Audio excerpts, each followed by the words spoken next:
Hello guys, അപ്പോൾ എല്ലാവർക്കും പുതിയൊരു സ്വാഗതം. ഇന്ന് ഞാൻ എൻ്റെ വീട്ടിലല്ല, എൻ്റെ അമ്മ വീട്ടിലാണ്. ഞാൻ കാണിച്ചു തരാം. ഇപ്പോൾ ഒച്ചുണ്ടാക്കിയത് ആരാന്ന് എനിക്കൊരു സംശയമുണ്ട്. എൻ്റെ അമ്മയുടെ അനിയത്തിയുടെ ഒച്ചാണ്. അവൻ ഇച്ചിരി തല്ലെടുത്ത് ഇച്ചിരി കുറുമ്പും കൂടുതലാണ്. ഇവിടുത്തെ ക്ലൈമറ്റ് ഉണ്ടോ, കിട്ടിലും വൈബാണ്. അപ്പം ഇവിടെ ഇച്ചിരി പ്രകൃതി അത്യാവശ്യമുണ്ട്. അവിടെ കണ്ട ആ മരത്തിൻ്റെ മേളിലൊരു കൊക്കുണ്ട്. കാണാൻ പറ്റുമെന്ന് അറിഞ്ഞൂടാ, എനിക്ക് കാണാം. അവിടെ നിന്ന് നോക്കിയാൽ കാണാം. പിന്നെ ഇന്നലത്തെ കാറ്റിൽ ഒരു വാഴ ഉണ്ടാവും, അതങ്ങോട്ട് മറിഞ്ഞു. അപ്പം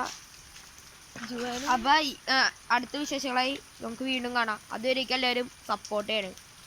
നമുക്ക് സപ്പോർട്ടിൻ്റെ അത്യാവശ്യം കൂടുതലാണ്. അപ്പോൾ എല്ലാവരും സപ്പോർട്ട് ചെയ്ത് ലൈക്ക് അടിച്ചോ. അപ്പോൾ ബൈ.